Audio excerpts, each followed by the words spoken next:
Panty dropper? You got a panty dropper? I was whispering. I can't hear it.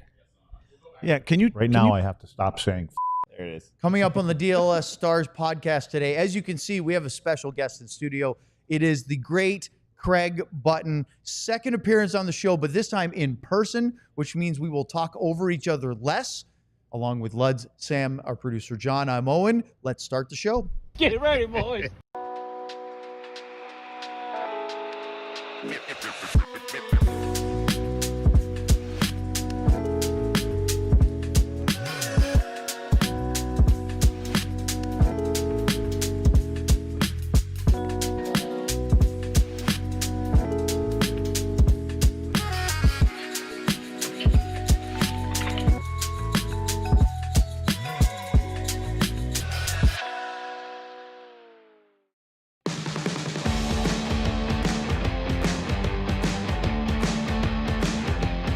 This is the DLLS Stars Podcast. Our Stanley Cup Playoff coverage is brought to you by Bud Light. Bud Light, easy to drink, easy to enjoy. Enjoy responsibly. And by Happiest Hour. Check out Happiest Hour for the best spot to watch the NHL playoffs. Welcome inside on a Tuesday afternoon. It's April 29th. This is the DLLS Stars Podcast. As you can see, Sam Nestler's in studio, which is in itself a bit of an anomaly right now. Truth. Make sure to smash that like button at the bottom of your YouTube video. Not the little heart shape. We appreciate that in the chat. But the like button is what helps us get more traction. Next to us, we have the two Craigs. It's like a orchestral duo over here. The duet of Craig, I Don't Pay Attention, Ludwig.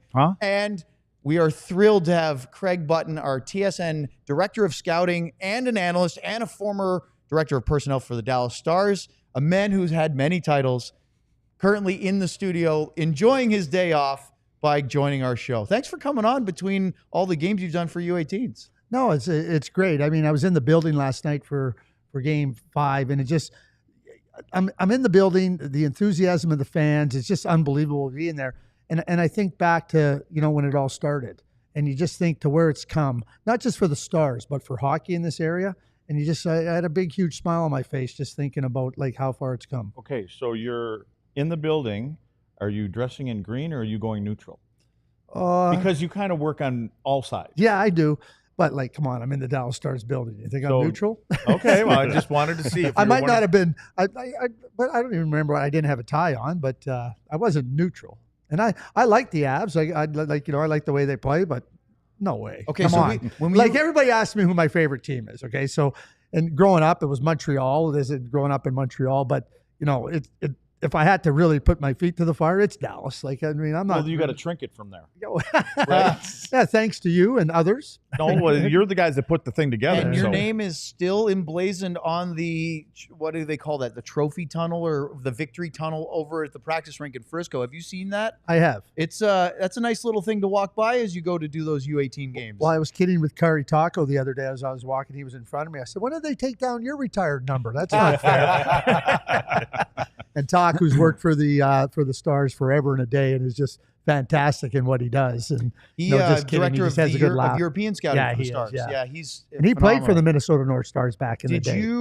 When you were there, was he on the roster as one of their goalies back then, or no? He'd kind of left the Stars when we came to Dallas. You mean? No, when you were in Minnesota. I think right the first year. Did you guys overlap? The very first year, like okay. just an overlap. There was a lot of John Casey and I think Talk for a year. Yeah. So I want to get into the history of it, but just back to that initial point you said, you were part of the group that came from Minnesota to Dallas. Mm-hmm. You talk about the buildup. Both of you were. I've lived in Dallas now. This is my 11th season covering the Stars, and I feel like the old guy saying that used to be a field. Look over there. All the development in my area of MacKinnon and Frisco, which is north of downtown Dallas, for those that don't know DFW that well. We're not far from where the Stars practice center is up at Comerica Center. And the construction there is insane. It's just growing and developing. But from your perspective, when you go from 93 to now, is it just unrecognizable? Well, two things I'll say. In 2021, when the U18 tournament was here, I remember driving up to Frisco and I was like, where did all the farm fields go? Yeah. It was all farm. It was all farmland. Even I came down the tollway today and the tollway looks like an old road. Like that was, like, you know, with all the new, like, so I'm sitting there.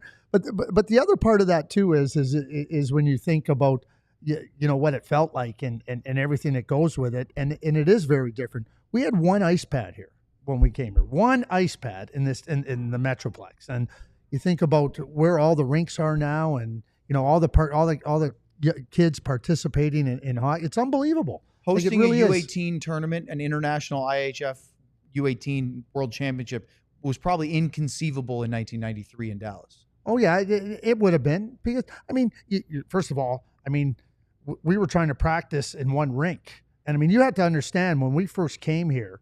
I mean, we're trying to get the rink in order. And I mean, it was only probably half built. Just get locker rooms and the ice, so the guys could get out there and get ready. We're dressing in little trailers outside. Yeah. And you know, the funny part about it is, I'm in that rink 5 days a week with a U18 team. Yeah, exactly. And it hasn't changed a lot, Mr. Lights. Well, now that he's not probably doing part of it, but the ice underneath is, you know, it's still there and it's still functioning. Well, it was one of those, Owen. And if you can try to relate to this, okay, so if you can try to relate to this, it was one of those old buildings. Use a soccer term. Yeah. then he can relate. See, you keep bringing it up now. It's your fault. It had concrete walls in old arenas when we were growing up. The kind of frost would get on the walls. Yep. Okay, and it would gather at the foot of the thing. That's how it was in that arena, and like it was unbelievable. But they took to us pretty early. It was cold in there, but it was great for hangovers. You know what I'm saying? Like it perked you up a little bit. And we had a good group. Yeah. You know? Oh yeah. And so you were hungover when you were playing?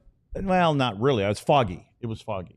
Yeah. No. If you don't stop, you never get hungover. Practice. Yeah. But Sam, it's real simple. Like if you run into a little fog, you just put on your fog lights. All right. So I want to talk about Stars and Avs. I want to talk about the U18s, but and a bunch of hockey in general. There's a lot of things we could go to. We only have an hour. But I would like to start with you two. And I think that's really, it would be a crime if Sam and I didn't get to this history. How you first got to know Luds when he I'm assuming when he was traded or acquired. Was it a trade from the Islanders or was it a free agent move when you moved to Minnesota? Well, what actually happened was I was in Montreal at the end of the year. I got traded to the island. Well, actually, right before training camp started. And then Bob had called me and asked if I'd be interested in going to Minnesota. And I said, yeah. And then he called me back just a short time later, and he goes, sorry, they wanted too much for you.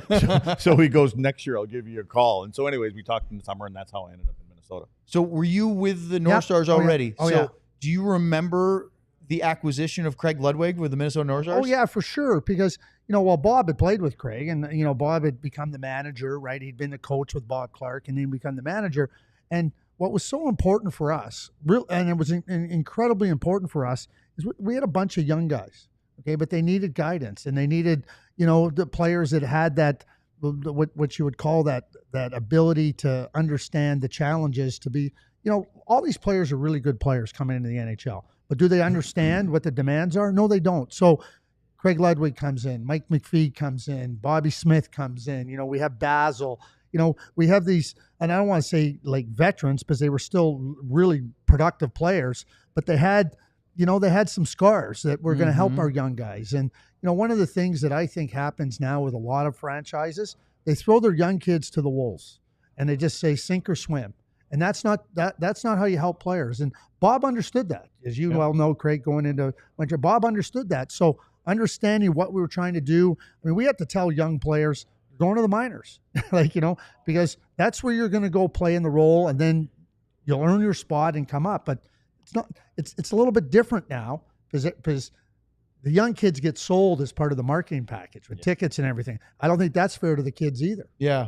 So just when you talk about the young players, and it reminds me of the draft and all that kind of stuff, I had gone to just one meeting to Bob's place in Canada, you know, for the, you know, you guys were having your meetings and all that kind of stuff. And I was just sitting there because I'd never been there before. And I don't know if Bo asked me, but I had one question that I asked. And all I wanted to know was, how do you draft your players? Like, how do you know? And anyway, Timmy Bernhardt stood up and he just said, we take the best player available. And I thought to myself, well, I don't know about that. But anyway, not knowing anything, I sit down And in typical Gainey style, about 10 minutes later, he goes, hang on a second. And he goes, Luds, stand up. I'm like, I'm standing in the back so I can blend in. He goes, why'd you ask that question? And so I think of that, and I'm always curious about when you are drafting your best player. And he says, why do you ask that? And I said, well, Darian's knees aren't great right now, and Matty, blah, blah, blah. And we have this system that we seem to put certain pieces together. I said, why wouldn't you be looking for the next Darian Hatcher or the next whatever? Has that changed where it's always about the best player now? I don't think it has. I think it's all about team building. Unless you're a golfer or you're a basketball team, like, and the best player available is going to be different. Like, if you take the top 10 kids from any draft, I can guarantee you all 32 teams have a different top 10 in a different order. Not different players, but a different order. There's none of them have the same order. And I think you have to do exactly what you're doing. You're putting players in. And I compare it to football. So if you're just going to draft quarterbacks, you got no chance to win. If you're not going to draft offensive linemen, your quarterback's not going to get protected. Right. If you only draft wide receivers, well, who's going to block, right? And it's the same thing with hockey. Like, if you don't look at it as team building, and I always say this about the draft, Greg, is that, you're looking at your team and you're going, okay, how does that player fit? Like, I'll give you an example. The San Jose Sharks. They have Celebrini and Will Smith. First overall pick. What was he? Will was the fourth overall pick. Two really good centers. Now, there's some really good centers they're going to be picking high. They're not taking a center this year. Like, unless his name was Sidney Crosby or Marilyn Mew or like that, they're not taking a center. And they shouldn't take a center. Right. And they might say that guy, they know he's really, they don't, if you're not going to start building out your team, drafting is not about getting a collection of players. It's about exactly what you talked about. You don't collect talent, you build a team. Exactly. So let me ask you this, both of you guys, on the converse of that, and I'm not disagreeing, but just for the devil's advocate, there are some, I think, that want to collect the best players and then say, we'll be happy to trade assets. We'll get the best guys that are available. Are we talking Nashville now? Well, but that's my point. Can that work, or is that a misguided way of trying to build a team? Okay, so it's misguided. Yeah. Okay, because if you're thinking of drafting guys and your idea isn't to build a team, you've already lost the narrative. Yep. You've lost the plot. Sorry, like again, it becomes really obvious when McDavid, these guys come into the draft and it doesn't matter what you have, you're taking them, right? But this other idea that you're going to go, oh yeah, we'll draft him, we'll trade a guy and everything. No. Is the way that Edmonton had all those first round picks, those top 1-1s? I mean, they had Niall Yakupov and they had, Taylor Hall and they had Nugent Hopkins. And for a while they kept getting the top guys, but they weren't making their team better, even though these are all good players, right? Is that sort of the example of that kind of flawed system? I think that's a really, really good example when you start to think about it. Craig was in Montreal when Dale Hunter and Clint Malarchuk were playing for Washington, or playing for Quebec. And Washington made a big trade at the draft. They traded their first 15th overall pick to get Hunter and Clint Malarchuk. Now, that pick turned out to be Joe Sakic. But Washington was in a different place. Yeah. They weren't looking like they knew that they needed to support their team. It's exactly the same thing we did when we traded for Joe Nieuwendyk. Joe was one of the most instrumental players in the history of the Dallas Stars, because it wasn't just about what Joe brought to our team. It was about if we didn't become a better team, we ran the risk of players not wanting to be here. And that's a bad place to be. Yeah. When you guys were having the Nieuwendyk trade discussions, what were the conversations? Was it a pretty easy decision, consensus group, or were there some debates about how to go about that and to give up a Ginla for him? Well, Craig knows Bob very well. Played with him as a captain in Montreal, knew him as a coach, knew him as a manager. Just what he just gave you that example of, go, wait a second here. Craig, why'd you ask that question? Like, he was a listener. People have asked me this question many, many times. He goes, what was it like? How many times did Bob have to come in and go, that's what we're doing? And I said, never. Because the conversations we had, by the time you're working through the conversation and what you're trying to do, everybody comes to pretty much the same conclusion at the same time. This is why it makes sense. And now it's about yes or no. And it became really clear. I'll tell you, we knew Jerome was going to be a really good player. Did we think he scored 600 goals? No, I'd be lying if I said that. But when we looked at it, we were trying to get a center to play with Mike. And we knew we had to get a center. Colorado had Sakic and Forsberg. Detroit had Fedorov and Yzerman. Well, if you're not going to... So we tried to sign a couple of guys. We didn't get them. And then when Joe held out and we said, This is as simple as it came down to. We had a lot of good young players, but and they needed help. They needed some guidance, and Joe became available. And as good as Jerome became, and as good as a prospect as he wasn't going to help those young guys. He was a young kid, and we knew he was a good player. And at the end of it, it became pretty clear that we were team building. Right. Yeah. And we got a Hall of Famer.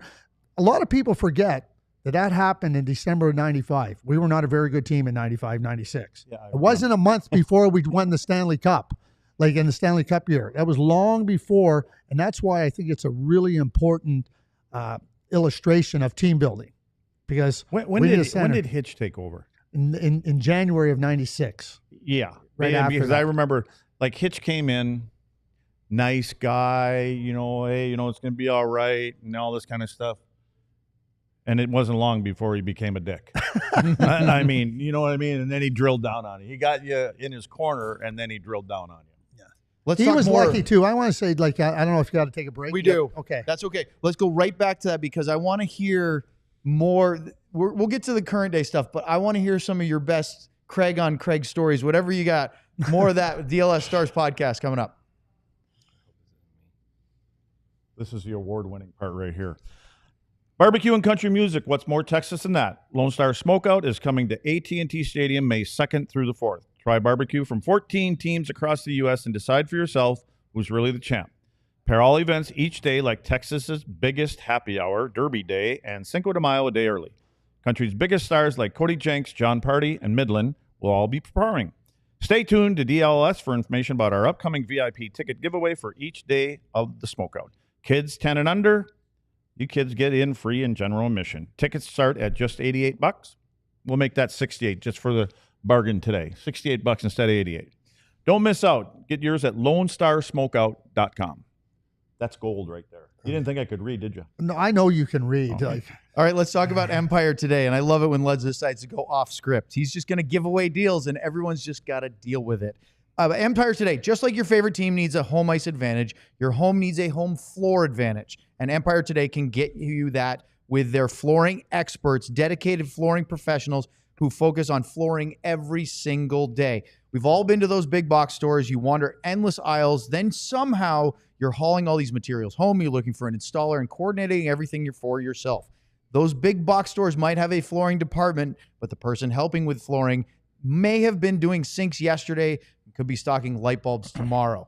With Empire today, all they do is flooring. They live and breathe flooring, and they will be with you every step of the way. It's a whole different ballgame. Their flooring experts bring you to the showroom. They bring it right to your home. They pick the flooring and the right colors for your space. See how it looks with your furniture in your house. You get precise measurements and have, of course, all your questions answered so there are no surprises. Schedule a free in-home estimate today because some things are just better at home. DLLS listeners can receive a $350 discount when using the promo code DLLS. Yes, you heard it right, a $350 discount with the code DLLS. Restrictions apply. Visit EmpireToday/DLLS for full details.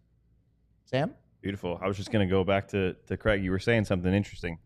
You remember before the about break? Hitch. So Hitch came in, and I mean, he'd worked with our minor league team, so he was familiar with our players and our group. When I say our group, like in everything, and when Bob made the decision to step down as coach, one of the first things that Hitch wanted to do, he said, well, like coaches, they want to bring in people that they know, and he wanted to bring. Bob said, let's just get through this year.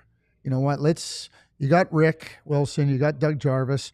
We'll talk about this at the end of the year in May, but I think, we want some stability and we want to make sure that things stay. Because the guys knew Rick and they knew Jarvie. By May, Hitch goes, yeah, I'll keep Rick and Jarvie. And like they were incredible influences, sharp guys, but they also could keep Hitch, because Hitch could get into points where, there could be some friction and where there was not a lot of lube, shall we say? Yeah. I'll tell you, it's funny. When I was done and Bob had me come and do some things there and then go to the minor league team and stuff like that, I had walked early in the morning because there was these 6 a.m. meetings and stuff like that with Hitch and Doug and Jarvie. So I had walked up. Sleep. So I'm walking up to going to the coach's office. I could hear talking in there. And so I didn't go in, but the door was open. And I stood back and I just kind of sat there and listened a little bit. I'm always wondering if they're going to say my name. where is he? But it was amazing to me, and this is the first time in all the years I realized how much Doug Jarvis had to do with this team, because he was telling Hitch, this is how we should forecheck here. We were going over a team. This is how you forecheck. This is what we should do against these guys now on their power play. And I'm sitting there going, it's kind of my first time going, well, the head coach really isn't the head coach. The other guys are in there giving you all that information. And that's when I started to learn, and like one of the other things that Bob had said to me was, Luds, you ever want to get into this side of the business, you just surround yourself with great people that are better and smarter than you are. And that's kind of what Hitch probably knew that he had. And he was always the heavy, and I think when you have that kind of coach, for me personally, you have to have that buffer, which for me was always Rick Wilson. Right. Hitch can come and call you out, and then Wilson would know when to swoop in and say, hey, come here, and kind of this thing. Although he could be hard on you. I had Wilson college, so he knew kind of what made me tick or what didn't make me tick, more importantly. So he kind of knew what buttons to push with me personally. Yeah, and Sam, like you think about that, like Hitch, and he said this to me many times. He said, in-game adjustments, like he said, Jarvie was like that. Knew right away what had to be adjusted. He said he was blown away. Hitch said, like, those are things that I have to go watch tape or have somebody. He goes, Jarv right away knew, okay, we got to make this little adjustment there. And Rick and incredibly confident people, incredibly competent coaches, secure in their own skin. Like, they weren't going to, no coach, no Hitch wasn't going to overwhelm them.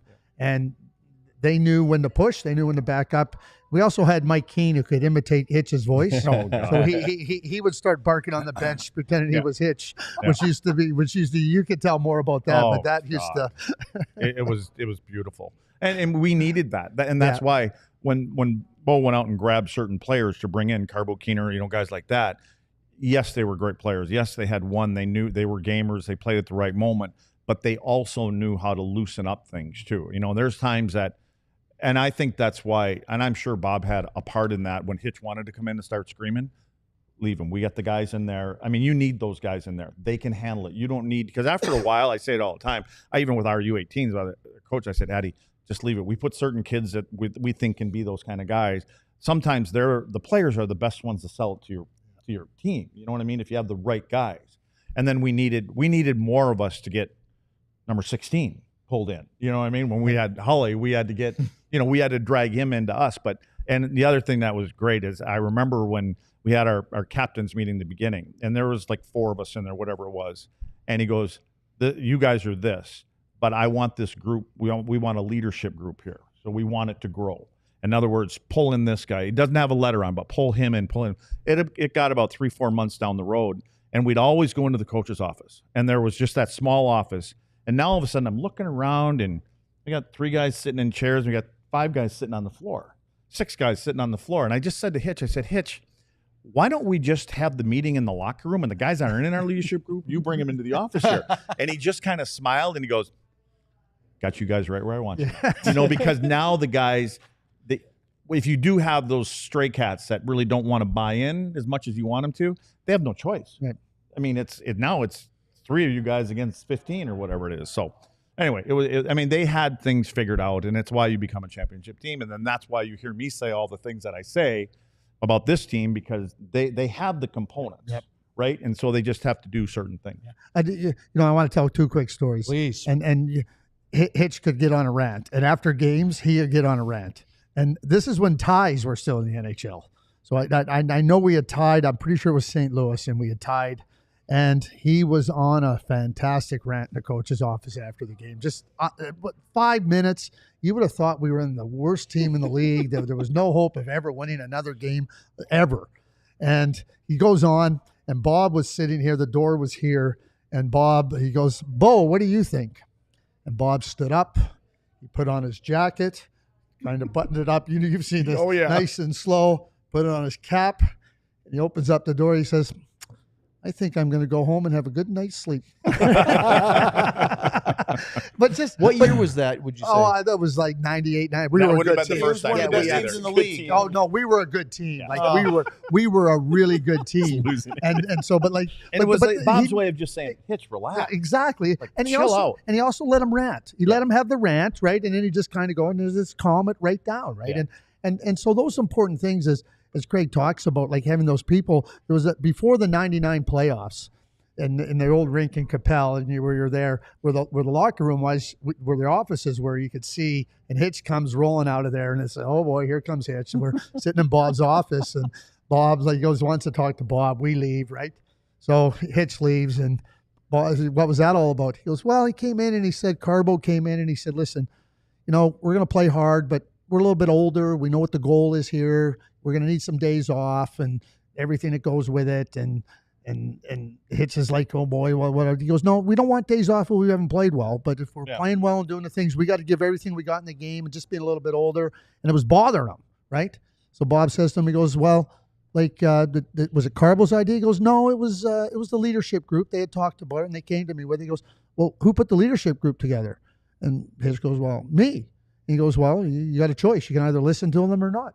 Yeah. Hitch turns around and out the door it goes. and again, it goes, but just quickly, it goes back to Bob listening, right? And then just guiding, like, like he didn't have to tell anybody. Just, you asked me about the trade. It was the way he guided you.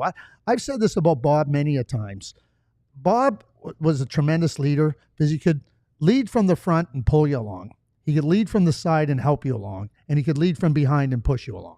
And to me, as a leader, I mean, he could do it and he knew people. Luds, you got to retell your story about you wanting an optional, because that ties right in with needing a day off. Because you've said this before, but I don't think with Butts on the show. Well, it was on a flight. We were coming back from somewhere, and the routine is the coaches, you play in a 3-4 game trip, and there's 3 days before you play kind of thing. And so Wills would come back, and he'd be coming down the plane, optional, be there tomorrow, optional, be there tomorrow. And when he said that to me, I was just probably in one of the moods. I went, oh, fuck. and he kind of stopped. And, Wills can, that dead cat in his head starts spinning around every once in a while. And so I'm like, oh, man. And then he went down, and I'm just kind of sitting there going, what did I do that for? And so anyways, on the way back, he just taps me on the shoulder. And he gives me one of these. I went, oh. So I let him sit down. Then I got up a couple minutes later. I went, sat next to him. And I said, yeah. And he goes, what's that all about? And I said, well, Wills, I said, I've been playing a long time. I said, I get it. I know I'm not Mo and I'm not Zuby and guys like that. I said, but do you realize that guys like me, we actually have to play a lot harder to stay in the lineup than those guys there. They have a gift to play the game. Things come natural to them. And I know you need them, so you're not going to sit them out. I said, we invest more. I feel that we invest more in those kind of things at times. And Wills did again. He just kind of sat there and he looked at me and he goes, all right. And that was it. I get up and I'm thinking, well, I'm going to get bagged tomorrow. And I get off the plane at the bottom of the thing. Wills is standing down there. And he goes, take the day off tomorrow. And I said, thanks. Next morning I'm at practice. And I even said, I mean, I get it. I'm going to go there, but it's just nice to hear once in a while that you kind of appreciate what the other guys do. Like the fourth line that Dallas has for those guys. It'd be the same kind of scenario with those guys and a couple other guys. You just want them to know that man, he knows me. He knows what I'm putting in. You know what Craig's talking about here too? And championship teams have this, good teams have this, good organizations. It's respectful. Yeah. You listen to one another. It's not a power structure. Everybody knew that Bob was the boss. Everybody knew that Ken was the head coach, but it was respectful and people listen. It wasn't, this is what you're doing. Listen to me, shut up. Yep. And because it was everybody, when you have the right people and you have competitive people, everybody wants to do the right thing. And now you work and collaborate towards that end. I love it. And the thing is that is and look, I'm not in the inside of it, of being part of the roster in the locker room, but we know from everybody that knows Jim Nill, the type of respect that he commands from how he goes about his business, right? And so I think that trickles down through everything in the organization with the Stars because of who's at the helm, right? I think Jim Nill sets that tone. And there's been, we were talking off air, there's been some dicey moments in the last 10, 15 years where it could sink some franchises and turn them into a tailspin that then they have to, gut everything, whether it be management or coaching staffs or players, and have to retool and go through this prolonged rebuild that he has been able to navigate them through. And I'm not here just to heap praise on Jim Nill, but it genuinely, when you talk about respect, I think that's a huge part of his whole philosophy, whether it's marinating players in the minors a little bit longer and not forcing them too early, which is a big Jim Nill thing, or navigating really challenging things, whether it's a COVID lockdown, whether it's having to dismiss a head coach for non-hockey reasons, which he didn't want to do, et cetera, et cetera. There, we could list having management carve a player publicly or a couple of your biggest players, all these things, and to somehow get through that and keep that group together. That's not easy to do. No, all of that being said, where do you fall in line with when the new guy, their young GMs are getting hired? Like, would you, everything that Owen just said, would you be kind of leaning towards, I don't know, you need a guy with that kind of experience, or does it depend on the group that you have? I think the answer to your question would be, it would be dependent, but you're getting into a chair where you have to have a really strong understanding of what your capabilities are. And much like you said, Bob said to you about surround yourself with good, smart people, make sure you do that. I think coaches do that. I see coaches not hire inexperienced coaches that don't know the NHL, hire inexperienced coaches. Yep. It's like, are you kidding me? Like, don't be surprised when your shelf life gets real shortened here. I think it's the same thing in management. And I think when it goes down, I've known Jim a long time. And, one of the things that's always, that I always kind of raises my eyebrows is when I see GMs during a game and they're slamming things or throwing things or everything. Tell me the next time you see Jim Nill, because that'll be the first time. I don't think, never. You can see him every single time up there, and you have the same expression. You go, is he happy with what's going on? Is he pissed off what's going on? Yeah. Exactly. Yeah. And he'll have the same conversations with you too. If you get in the elevator with him, the Stars could have lost 6-0, and he'll still ask you about your family, ask you about the same thing. You wouldn't even know. I saw Chris McFarland last night after the second period. It wasn't going well for the Avs, and I know Chris pretty decently, right? And right away, hey, Chris, and I know it's hi, Chris. I'm not going to say how you doing because I'm smarter than that, right? Because I know how he's doing, right? And right away he goes, "How are you doing?" I said, "I'm good." I goes, "Yeah, get pushing, here." And he goes, "Yeah, I know." He goes, "We gotta find some good play here in the third period." End of story. Yeah. And I've sat in the Stars radio booth at American Airlines Center for 10 years, and next to us is the booth for visiting executives. You know it. And I've heard a lot and seen a lot of desk pounding, bottle throwing, and every single time, because it's sort of on your periphery, you just kind of smirk and keep going because it's at the detriment of the team you're playing that night. But there's a lot of that. Well, but you need a sense of calm, and the players need a sense of calm. Like, listen, when things are going along really smoothly, everything's good. Everything's like just beautiful. It's when things aren't going a little rocky. How do you stabilize things? How do you get things settled down? How do you make sure everybody stays focused and away you go? And when you have that built in and starts from the top, everybody's on board. Like, it says everybody's got to pull on the rope. Look at our guy. That guy back, that producer needs a sense of calm right now. Let's do it. Yeah. Luds is on the clock. It's a beautiful thing when he's dialed in. Let's do that. But let's talk about Stars and Avalanche here next on the DLLS Stars Podcast. First, let's talk about Sleeper. Sleeper is the best fantasy platform out there. Put your puck or ball knowledge to the test by picking whether your favorite or least favorite players will have more or less in their projected stats each week. Now, tonight, instead of picks, I believe John has something for us. GM Ben, as he put it, put his money where John's mouth is, putting $5 on the line with John's sleeper picks last night. I can't read that, so I'm going to read it off the screen here. Nathan MacKinnon, more than half a goal. Mackenzie Blackwood, less than 24.5 saves. Essa Lindell, more than 2.5 block shots. Cody Ceci, less than 2.5 block shots. Ben put in $5 and came away big with 46 buckaroos. So listen to John. He knows what he's doing. Ben, we could use that for some... all the more reason our Sleeper leaderboard is a fix. Yes. If you think you have what it takes, new users can download the Sleeper app and use the code DLLS Stars to get $55 in free entries when you place a $5 contest. Apply to any contest, doesn't have to be your first. Terms and conditions apply. See Sleeper's terms of use for details. Currently operational in over 25 states. Check out Sleeper today. Let's talk about Shady Rays. It is very simple. It's getting warmer out here. For the season ahead, you need quality shades built to last. Our friends at Shady Rays have you covered with premium polarized shades that won't break the bank. Shady Rays is an independent sunglasses company offering a world-class product rated 5 stars by over 300,000 people. Their shades have durable frames and crystal clear optics, making them the perfect choice for all outdoor activities. They have hundreds of options to choose from, so you're bound to find the perfect pair that match your style, and they probably have a style in your favorite team's colors. Should be Victory Green, right? Well, what you do, they have incredible lost or broken replacement protection. Don't sweat it if they take a hit. Plus, exchange them worry-free within 30 days. There is no risk when you shop. Great customer service. Exclusively for our listeners, Shady Rays is giving out their best deal of the season. Head to shadyrays.com. Use the code DLLS for 35% off polarized sunglasses. Okay, we could talk about the old days the entire show, and it would be really fun. But I think it would be, especially since you were at the game last night, and this is a Stars podcast after all. Is it?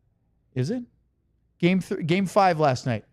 Obviously pivotal. We know it's almost 80% of teams that win Game 5 in a 2-2 series go on to win the series. The Stars' history is higher than that. They're 21-3 when they have a 3-2 series lead. That's 87.5%. So that's really important. What were your big takeaways, Craig, from watching last night at American Airlines Center? Well, two that really stood out to me was right from the opening faceoff, Dallas was ready to push the attack at the Avs. And I after what happened in Game 4, you know, as a coach, you're preparing, you're going, how did this happen? How do we make sure this doesn't happen again? So they were ready. They were ready right from the drop. 9 seconds in, they score a goal, but they were ready right from the drop of the puck. The second thing that after that was how well they defend inside the dots from the hash marks down. It's unbelievable. Like, honestly, like even the way they shift and rotate, like even when the Colorado is trying to get the puck out on the flank, they have such a great system of defending and structure that it makes it really hard for them to get clean looks. And then, you know, Ottinger, you know, he's gonna make the saves from those spots. They give up so little in those high danger areas. Luds is smirking because he's been talking about this for 85 plus games now. Actually, I think we're up to 87. Well, my thing is, you know, they play man. A lot of teams play man. Yep. But what they were doing as the season rolls along is those areas that you're talking about, they were available. And so you could see in Game 1 that there was a change. There was more concentrated effort to have 5 guys on that puck side of the ice. Mm-hmm. And there was a couple last night. And my thing all the time, this is a Montreal thing, is, you know, the concept always was we're not going to have to make changes. And this is a Bob Gainey thing. I mean, the whole organization is we're going to play every 82 games like a certain way. So we don't have to tweak our system. There's always going to be little things that you're going to do versus your opponent. But as far as knowing where you're supposed to be in all 3 zones, it became like with Hitch when we got here, it was it was the same thing. Right, it was. And we know why it was the same thing. But we did the same 3 drills every single day in practice. And so it just became automatic. We knew right where we were going to be, and then you could fan out and things from there. So we saw in Game 1, John and I were sitting upstairs. I'm like, look, there's 5 guys right there. You know what I mean? And now all of a sudden they make a change. But my thing is what happens there was the couple goals last night. But if you don't do it all year long, sometimes you gravitate back to where you were. And MacKinnon gets one that comes right down Main Street. And I'm an anal when it comes to taking the right lanes and the right directions to force people to the outside. Right. Don't give Nate MacKinnon the middle of the ice. I mean, we know that. He can score from over here. Get it anyway. Too. You know what I mean? Like, yeah, but yeah, you're right. I mean, we've seen it. They were one of the best teams in the league this year as far as suppressing shots and things like that. But the playoffs are different than that. My question for you is more on the Avs side, and I agree with everything you said. That was I thought the Avs would come out with that kind of a start, but 9 seconds into the game, that kind of takes the steam out of you a little bit. And funny, when I looked at it again this morning, 29 is the guy that basically left Wyatt, and that's how Wyatt got to that puck, because he stopped skating, and all of a sudden he saw Wyatt go blowing by him, and then throw one at the net right away, and it goes in, and he kind of slumped his head right away. And I said it was a great move all year long. Can you do too much at the trade deadline? Like, you know, when they kind of changed the middle, because I think that was great. I mean, now they're stronger down the middle of the ice, but can you do too much? Absolutely, you can. Now, I think that every team looks at their area where they want to strengthen a little bit. But I mean, I think over the course of the year, they added 7 players, 2 goaltenders. They added Nelson, they added Coyle, they added Lindgren. I think it was 7. Natchez was in there. Natchez was in there. Yep. I'm pretty sure there was another guy in there too that they added. Who? Did you say Nelson? I said Nelson, Coyle, the 2 goaltender, Drury. That was the other guy. I knew there was 7. I knew there was 7. And so I mean, you're changing. Like, one of the things I thought that Nathan MacKinnon did a really good job of as a leader in Colorado this year was, I mean, he's losing a dear friend in Rantanen, and other players that you have won with go out, right?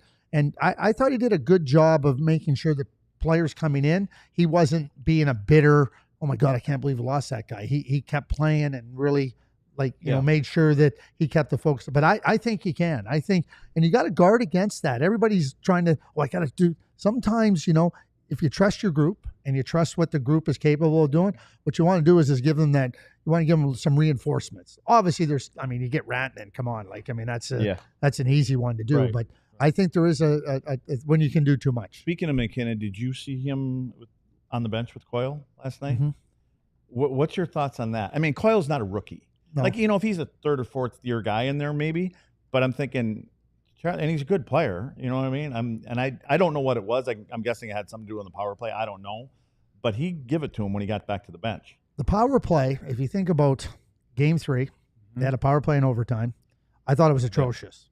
I thought the 4-minute penalty, and I thought MacKinnon was a big problem, and especially in Game 4. Why? Because he wanted to do everything by himself, and now he becomes easy to defend, and he's circling and doing like Nate is a player that wants to be a difference maker. You want to try to do everything you want. Scotty Bowman said this there's nothing easier than shutting down one guy. Yeah. Like, and I thought Nate loud, and then he ramps up and he wants to do everything. I mean, that power play, and I know it's a 4-minute penalty kill. I'm not going to take anything away from the Stars, but Nathan MacKinnon contributed a lot to that penalty kill. Mm-hmm. So I think he gets wired up, he gets amped up, and I think emotions it does. That's what I think, Craig. Yeah. And you know, in the heat of the battle, sometimes things are going to happen, and the cameras now get it.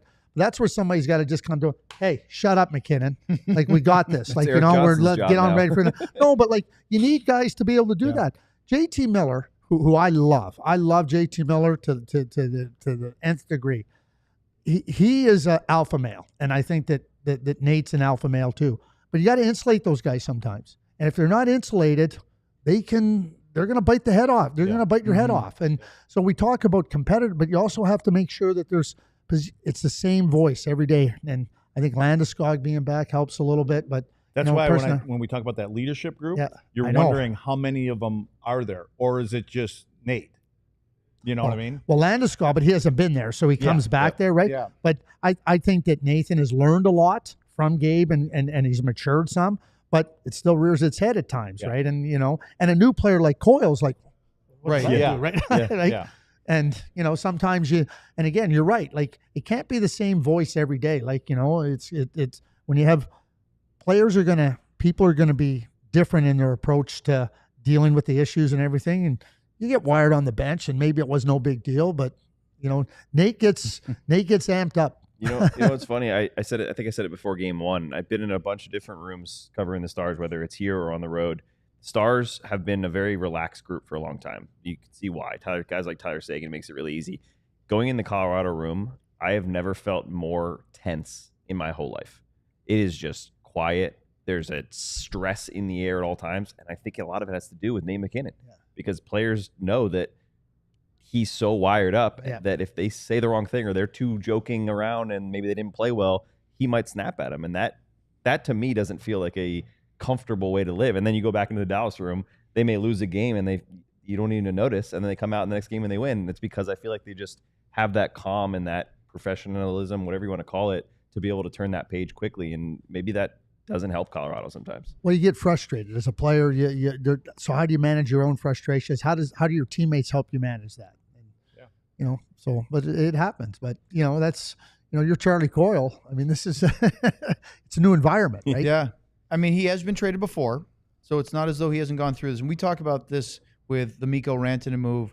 We watched it with the John B. Ready with Your Bell, the Joe Pavelski move, because when you've been in an organization for, I think, 10 years plus, and it's the only NHL team you know, I think that's a really hard transition on and off the ice, right? Getting used to a new place to live, friends, where you're going, your routines, and then the players and teams. I think the guys that have moved a few times, like we saw Mikael Granlund really fit in pretty seamlessly with the Stars. He's moved a couple of times. Now, he's a great player, but he's gone through it, so it's not as emotionally jarring.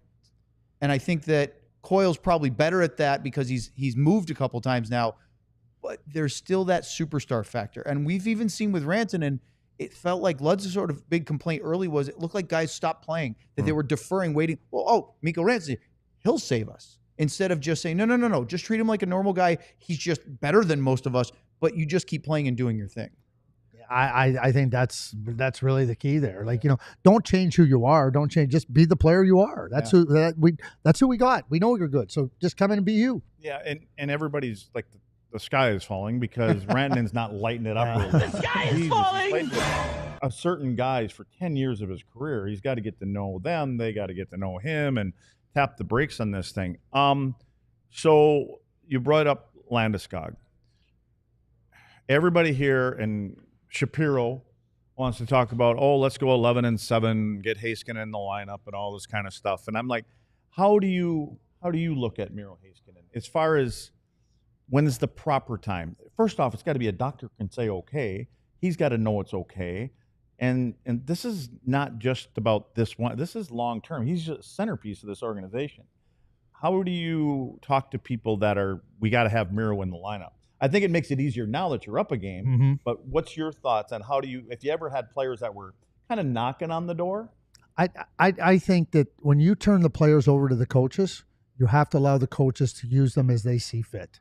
So if they're not ready to get in there and do what, like you're not going to put, well, maybe you could because Miro's special, but are you going to play him 30 minutes in the first game he comes back? Probably not. You don't want to. He might have something to say. But unfortunately, I think he did one time he came back. I forget what injury, but I think he did. So I think when you turn it, when he gets cleared medically, and to your point, the player's ready to get in there and know that he can do it, you got to let the coaches use him. Peter DeBoer, I saw an interview where Peter was asked about like what are you going to do when Miro comes back? Are you going to ease him in the lineup? He goes, no. Because you can't. They want Miro back. Well, you can't. The coaches, they want Miro back 2 weeks ago. Yeah. And they'll take a 60% Miro. Yep. But that's where you got to protect the player from the coaches. And that's not a knock against the coaches. That's just they know how good he is. Miro at 60% is better than 90% of the players, right? Now, you have a game lead, would you, if you think we think he's ready, would you err on the side of Game 7, put him in Game 7, or do you think you'd put him in Game 6? If he's ready to go and mentally he wants to get in there, it might be easier for a player like Miro to go in for Game 6. I'm going to give you another Bob Gaineyism, and I'll never forget it. Like he said, when you have home ice advantage, he goes, and you got the lead going on the road. He said, too many teams rest on the comfort of saying we got Game 7 at home. And he goes, when Game 7 comes back to your building, all the pressure's on you. And he said, go win Game 6. So I would be, if Miro's ready to go in all regards, I'm playing him in Game 6. Because I don't want to put him right in Game 7. Let's keep this going in just a minute here on the DLLS Stars Podcast. We're getting better, John. Let's talk about being a diehard. Right below John, let me tell you, Craig's feet. They have nothing on me. I can go on and on. Look at that QR code right at the bottom of the screen. Craig can point to it. Luddy can show you where it is. Scan that QR code right now. That'll take you to our website, alldlls.com, and you can sign up to be a DLLS diehard, our top level of access, and it gives you so much. First and foremost, when you sign up for our annual diehard subscription, you get a free T-shirt of your choice. Now, for the playoffs, we, of course, have the Moose and the Captain shirts that are obviously starting to be delivered because one of our diehards, Harley, just received hers in the mail yesterday and tweeted about it. It looked great. She had the Captain shirt, she had the Moose shirt, and the Finnish Mafia. That one's my personal favorite. Although Harry, one of our viewers right now, is still waiting for my Mike Modano 16-bit shirt in his size. I think he's trying to get an XL, and he's been complaining with GM Ben. Just get a medium. Looks swole. Well, that may work on you, the boys medium, but yeah, you might need a little bit bigger than that. But that's one of the great things. But it gives you all the access. Think about this. You sign up for an entire year. You get all the writing that Sam and Sean do on the Stars, that Tim Cato does for the Mavericks, including some really big stuff that he's been putting out lately about all this nonsense going on months now after the Luka trade. Then you have Clarence Hill and Joe Hoyt writing about the Cowboys. And, of course, you have Jeff Wilson with the Texas Rangers. All of that, access to the DLS Diehard only Discord channel where we have so much fun, lunacy, We've actually done, as you remember, the Frozen Four playoff bracket challenge. Now we're doing the Stanley Cup playoff bracket challenge with our diehard only. Having a lot of fun. We're going to do some more in-person events. You get a discount on that. You get a discount on merchandise inside from the free one that you get. All of that and much, much more. Sign up to be a DLS diehard today. Scan that QR code. Wow. Bing bong.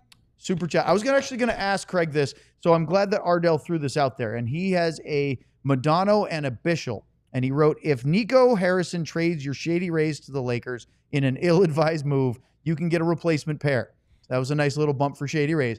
How does Button evaluate Bichel's game? And what a great time to bring it up after the performance he had and the little touch of showmanship from a rookie WWE on the Jumbotron during the last few moments of the game last night. Ledge and I were talking about him before the show came on, and I've watched Lian for a number of years now, and I see a player that's just becoming really comfortable being territorial and saying this is my space, not your space, and if you want to come into my space, you're going to pay a price. Is it an unfair comparison to bring up Darian's name?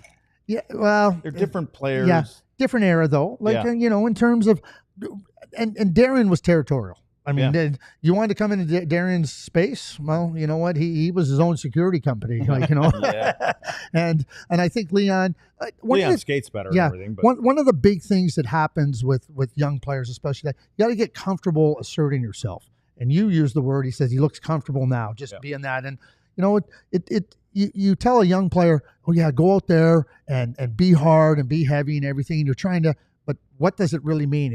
And you said, he looks comfortable now. Apparently, in the beginning, he was worried. I don't know who said taking penalties, about right? Taking penalties. Yep. And my advice to him is, dude, be who you are. You will learn. You will learn little things about how you can hide some of the things that you're doing that you won't get called. Sometimes you can go in and hit a guy, and maybe it's a little this, and you just grab him and you kind of pull him in, and you make sure that you both go down. You know what I mean? Like it happened to both of us. But don't learn from Mason. Yeah, his thing is always going to be, he's going to have to learn on rushes and things. When he turns to go to a forward that's coming down the wall and they get to the wall, he turns at a 90 degree and he goes straight at him. And, he's not as fast as they are, obviously, and he'll get on the backside of them. So he's going to have to learn to turn almost where you're kind of skating with them for a bit and then basically hang them off in the corner sometime with certain players. There's other players. And again, I talk all the time.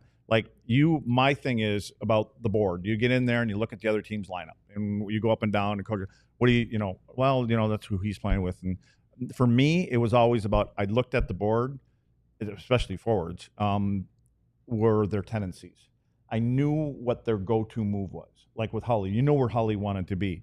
Fedorov, I knew that if I gave him enough space, he would get to a point on the ice in the offensive zone, he'll just curl up and come back up the wall. Well, now I don't have to stand up on the dude and let him dance around me, and I always knew we had backside pressure. So you'll start to learn those little things about players, and if you start to take away what they try to do most, now you're kind of in the driver's seat a little bit. Yep. It kind of slanted a little bit. So I've been impressed. Yeah. I've been impressed with the development and the growth of him. Well, that goes back to our conversation at the beginning of the show today about building a team and not just collecting assets. And the Stars and a lot of fans have been commenting on our show about how he brings and fills a void that has been lacking for the better part of a couple decades since Darian Hatcher retired, which is that meanness, the physical, territorial style game. I'm not saying that there weren't any players on the Stars roster in the last 2 decades that didn't do that, but not in the way that comes almost second nature like it does for Bichsel. It doesn't seem like he's going away from his natural personality to play that style. And fans really want that because I know the game's changed and it's much faster. Luds, you talk about the skating differences, but Mason Marchment said yesterday morning that he kept calling it's a man's game in the playoffs. If you're going to the corners, you better expect to be hit, or I'm going to take a hit, or I'm going to dish out one. Bichsel said the exact same thing. He goes, I love that style of hockey because it suits me really well. Well, when you play the same players every other night for 2 weeks, it ends up being who's going to push who out of the fight. Right. And you find those guys and, the MacKinnons, and if you can catch them, you got to do that. But I'm just saying there's times you can find they're good players, and I don't think, well, for one, Nichushkin has not shown up, which that's almost like leave him alone. You don't want to wake him up.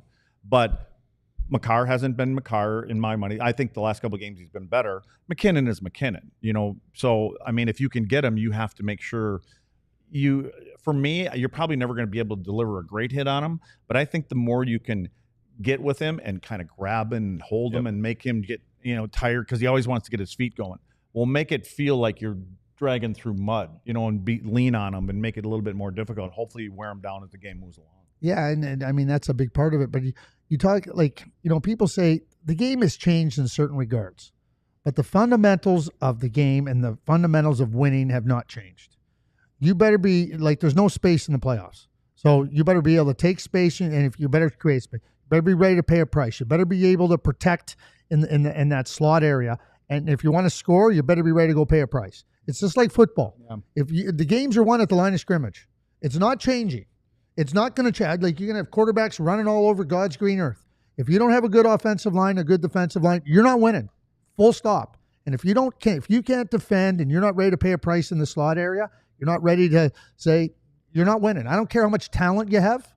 Those are the Tom Brady fundamentals. back there. Yeah, that's for John. Well, but if he doesn't have time to set his feet and throw it, he's not going to pick you apart. But that's the area where Dallas has changed for me in the playoffs is all year long. First off, they were number 32 of 32 teams when it comes to hits. So they are not a physical team during the course of the year.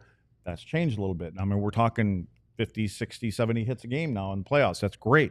The other thing is they were able to, during the regular season, you have more space and things like that. They're a tic-tac-toe, put the puck in the net. Now they're accomplishing two things for me. They've taken that away, and it's more direct plays. So they're not turning pucks over at the offensive zone, which you spend more time in that end, less chance for MacKinnon and company down at the other end.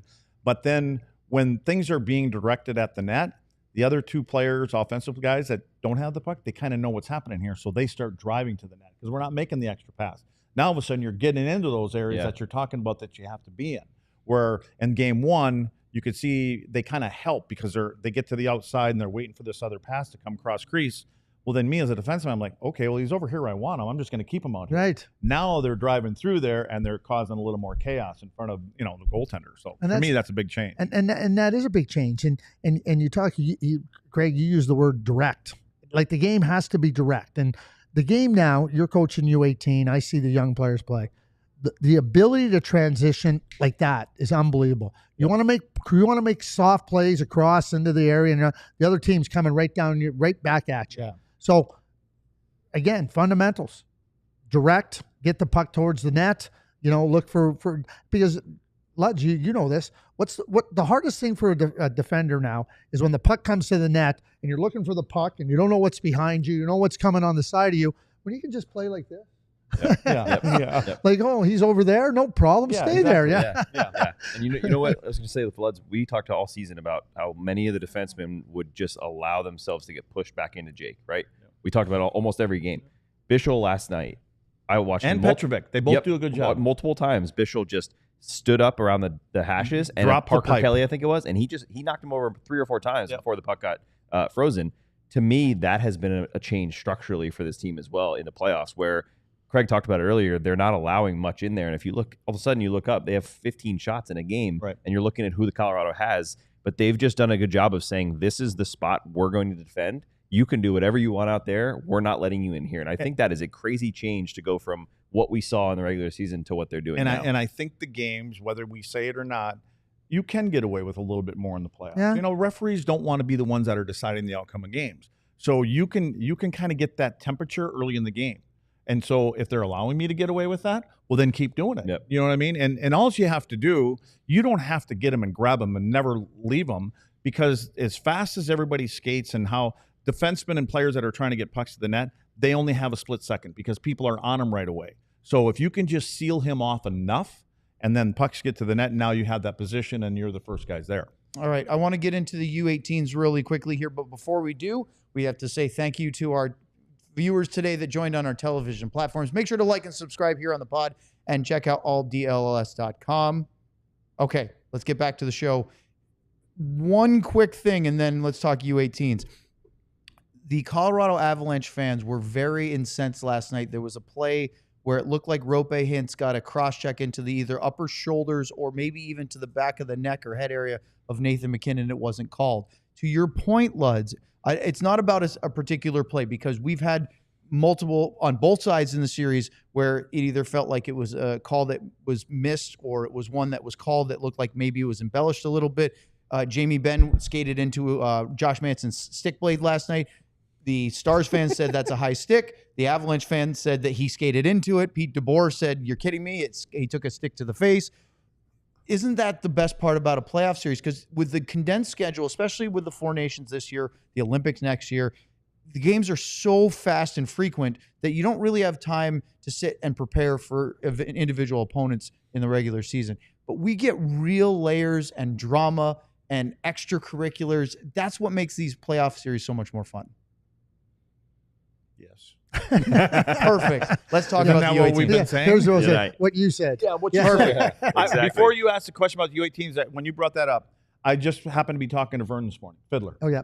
I just want to get your comments on Blake. Well, Blake's one of those big territorial That's defensemen. Vern Fiddler's son, by the way. You're trying to build out a team, right? So you're not going to have Blake playing on the power play, but you're going to have Blake killing penalties. I watched Josh Manson play, and I think Blake Fiddler can be a lot like Josh Manson. Okay. Wow. And, well, but you need players. Yeah. Josh Manson's heavy. He's hard. It took path. Like, again, like, it'd be great. But A couple you need years a left ago, I guard. wanted the Stars to get Josh Manson. You 'cause need they a needed left that guard. You need a physicality. left tackle. You need a center. You need Yeah. a defensive end. Like, you need wide receivers. You need this guy. Blake Fiddler, yeah, no question. I mean, but Blake Fiddler, like, knowing his game and just being who he is. And, and listen, I tell young players all the time, you know what, guys, like, you become a really good player 13, 14, 15 years in the league, just being a really good, solid, dependable defenseman.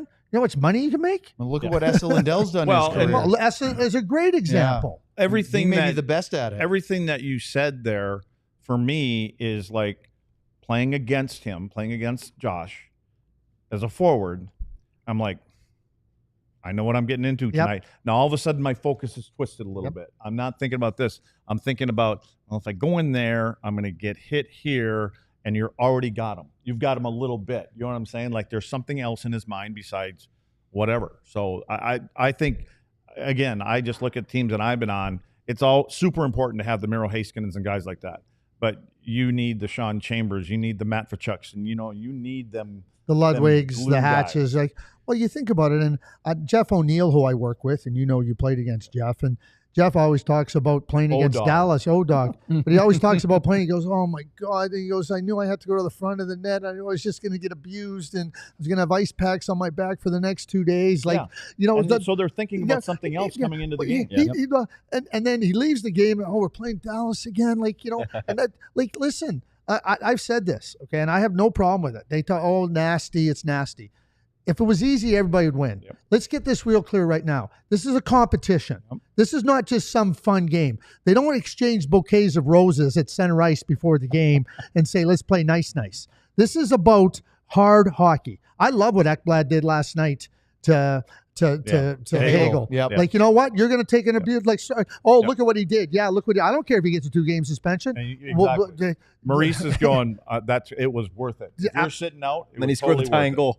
Yeah, Well, I mean, 100%. Like, because to if that you let your point- team get abused, okay, then you're not standing up. To that point, Landeskog comes back, hasn't played in 3 years. What's the first thing he does? He trucks Mikko Rantanen in open ice and first knocks shift. the big fin off of his skates. And Luds, you looked at me and went, well, guess he's fired up to play. Or that's just Landeskog. That's what you're. Well, it was more about Rantanen, because Yeah. I don't think Rantanen thought my buddy's going to do that. And Landeskog basically drew a line in the sand right there and said, "I'll see you in 2 weeks, And and we'll be buddies The again." funny in 2 thing weeks. is that it actually got Rantanen going, and Stars won that game because of it. I thought Landeskog was better in Game 4. But we can talk about that more. But let's do the U18s real quick, because you're doing kind of double duty, because you're, of course, the director of scouting for TSN. You're also calling games for this U18 tournament in Frisco and Allen. I don't know. Have you been at both venues so far? Yep. Okay, so Allen, of course, home of the Allen Americans, the ECHL, and Frisco's the practice rink for the Stars. They have the arena side and, of course, their practice sheet over at Comerica Center. You're at a point now where I'd imagine you're not making a lot of changes to your draft rankings, and you're as we get into closer to June. Is this just about fine-tuning who goes where for you from a drafting, scouting perspective, or are you just always collecting information and knowledge? I think it's the latter. I'm collecting information. I've watched these kids for a lot of years, and you're looking for affirmation, really, that am I on the right track? Did I miss something? Is there something there that I didn't see? Is there something that I over-evaluated? And trust me, my list doesn't matter. Okay, it goes out there. It's nice for public consumption. But I want to be able to offer some perspectives on the players and say this is, especially at draft time, But this is what you're getting. There will be scouts that look at your list and go, maybe I missed something. Or they'll look at my list and go, what's he been watching? Well, they already know that. They've known you. They've got a book on you. Yeah, It exactly. hasn't You fallen talk too about far having the from book, tree. but you're right.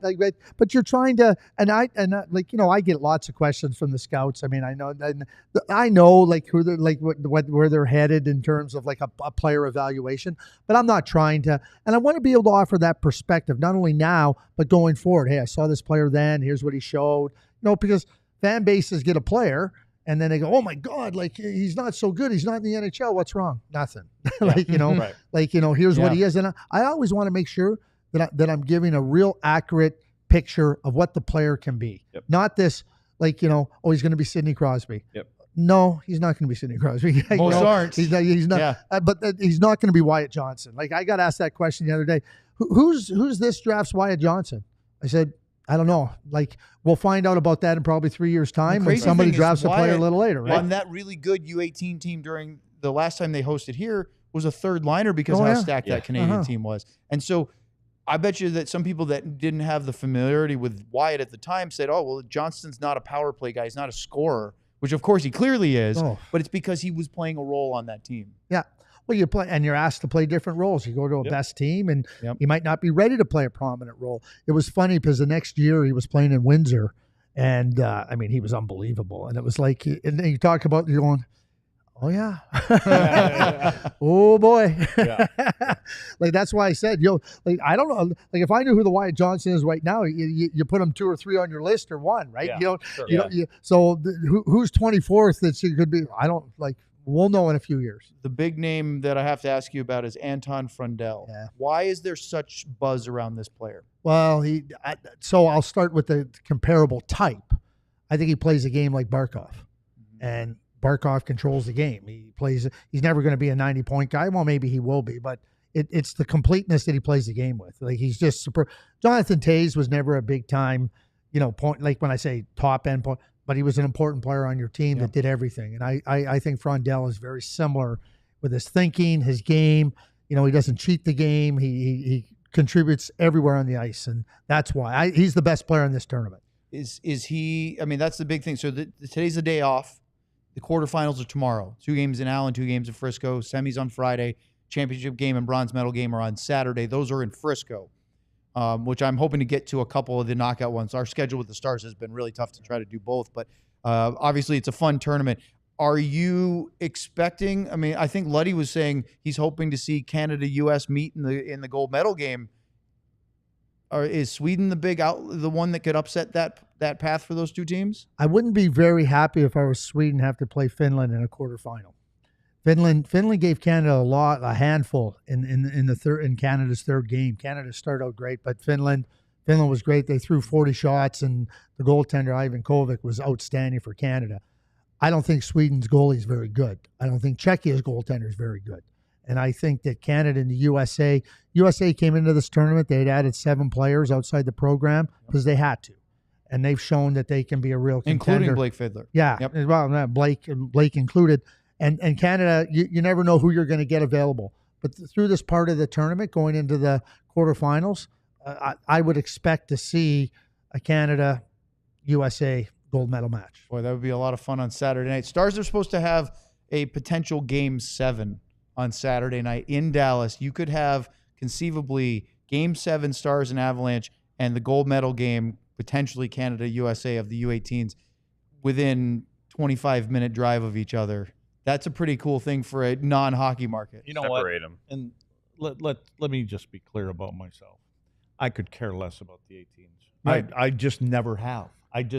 Because I always looked at them as someone that's going to take my job at some point. I'm serious. I have a hard enough time remembering Matt Duchene and Steve Duchene up here. I don't get involved in that. I really don't. I trust guys. That's why I listen to you guys when you say that kind of stuff. I want one last NHL question for Please. me is, where does Mike Sullivan go? Ooh. Well, NHL just got released. I don't think fired. I think I know where our mutually parted producer is ways. hoping he goes. Boston. Yeah, you want him in Boston. I know. I knew You by think he the. should- But I'm not saying that yet. I just know when he said he was a Brady fan when his hometown yeah. was. I know what he is. John is a Just so you diehard. know, I'm a Patriots fan. Yeah, so am I. So there we go. There we go. I know. Kumbaya. Yeah. So, but is he the From coach? Worcester. Is he the coach for a young team, or is he a coach for a veteran team that's knocking on the door? Like, or is he in the middle? Well, I guess you'd say Anaheim's kind of a young team, right? You think at his stage, does he want to grow with the team, or does he want to jump into a team that you can? Where would you hire? I mean, what kind of team? Well, I think that there's coaches currently employed that got a whole lot more nervous Yes. when Mike Sullivan got Yeah. fired. Yeah. And if Rick Tocchet decides he's not going back to Vancouver, He's not, right? Yeah. Sam? Didn't you just get that? No, he is. Oh, he is going back. He is. I thought you said it wasn't. No, he said he's. Oh, I guess oh, he is he going. did going back. Okay. Is that right? Yeah, breaking Is that for news. sure? Will remain, I believe, is what Elliot said. Breaking news. Breaking news. Sorry. See, wait. John John? says you got it wrong. I thought it said he's not. Will not return. Yeah. That's what. I showed it to you before I You know even where read Rick. it. You know where. So what I'm saying is now. So I was right. You were right. This time, can we get this down? Can we use this once in a while? Luds was right. Luds was right. Yeah, I know. We turned So- it off. so we he's talked not about- going to Vancouver. Okay. So does he want to go to Philly? Does he want to go maybe to Pittsburgh? How did Tocchet But not isn't end up with the Pittsburgh Flyers? a team that you got to Yeah, that read? would be great. How does it not? Or- Well, I mean, I mean, what do you got? Sid and Malkin? Yeah, well, I mean, older. I mean, I don't. Yeah. I mean, they're on a rebuild. But when you have coaches like Mike Sullivan, Joel Quenneville is now back in the mix, and you got Rick Tocchet. We know where there's openings. Forget about the openings. There's teams with coaches right now that should be really nervous. Look at St. I was Louis. gonna say, St. Louis They situation. didn't, you know, Doug Armstrong He never didn't hesitated. hesitate. Never. Yep. No. Jim Montgomery became available. Boom. And there's a lot 5 of years. and there's a number of teams in the league that now are kind of looking like, and that's why Boston or Philadelphia or New the New York York. Rangers might want to try to jump on a Mike Sullivan real well, I'm quick telling here. you, nothing against Andrew Brunette, but I just wonder if there's something to be done in Nashville, similar to what Doug Armstrong did with St. Louis midseason. Well, here's what I would say. Barry Trotz better do a better job of managing. Yes. Because There He you go. constructed For sure, a team. yes. And Barry's a dear friend of mine, but I'd say it to him if he was sitting right here. Bottom line is, he didn't do a very good job building There's a guy team. that collected talent versus building Yeah, a team, yeah. and it didn't work. Yeah. Boy, we could do this all day. Some of our viewers said that you're so great that we should have you on as a regular. Well, I'll be back again. Well, that's Oh, good. they're not talking about me. I all- just said Craig. So Okay. that's Hey, perfect. Luds, of you. you are a regular already. Like you want to be. You want. wouldn't think so, according to what They they want us say. to swap some Craigs here. They don't know if I'm But- here half the time. No, honestly, it's been wonderful. I really appreciate it. So you're one day off between games, so thank you for taking the time to come down here. Well, you know what, Luds? He sent me the note the other day, and he goes, "If you're not doing anything on Tuesday, I just kind of, yeah, I was just kind of fishing. yeah." Perfect. Well, man. and I saw the shiny bait. Yeah. But seriously, it's been wonderful to have you here. If you're in town ever, anytime, we'd love to have you. We should probably have you do a remote again because, especially as we get closer to the draft, I'm sure you're tied Or up on closer draft to day. finals. Yeah. Or Well, closer one to of the finals. things is like, I mean, I love the passion like that you guys have, and you're delivering some, and we're trying to, the fans they dial into it and everything. So it's about the people. You're Yeah. good people. Luds is dear, and so when you ask if I can, I will. Well, it's very it's much nice when we sit appreciated. in here because you can look at the apartment buildings over there, and sometimes you see the curtains open up, and there's people that walk out. The weather's getting nice, Yeah. and they sunbathe and things really? like Yeah. that. And we Yeah, make fun of it's fun. Sam for losing Sounds his like a attention span. Seinfeld episode, the contest. Doesn't it? Oh, I'm out. But seriously, wonderful to have you. Thank you, Craig Button, joining us today. If you want to check out his broadcasts, I believe you guys are doing 2 of the quarterfinals tomorrow. Yep. And then, of course, both semifinals and then the gold medal Battle game. game, yeah. NHL Network. Busy week. I have NHL Network. Yeah, I gotta I'm come pretty to sure your house. Sam does it, but I'll be watching. Or I may just go pop into Frisco because I Love think it. it'll be fun the next couple of days. Butts, thank you so much for joining us. Yeah, thank Craig, you. Glad to be for here, Craig thanks. Button, Craig Ludwig, Sam Nestler, our producer, John Andersen. Yes, Mr. Boston. I'm Owen Newkirk. Thanks for joining us. Make sure to like and subscribe. We will be on the air at 2 o'clock again tomorrow. And then TBD on Thursday we don't have the puck drop for game 6, but we will be doing a watch along. And Sam will be flying back to Denver on Thursday morning, hopefully in time for morning skate for Stars and Avs game 6. Until then, see you tomorrow. We work like We're mules not going around. home! We all silly like the mayor.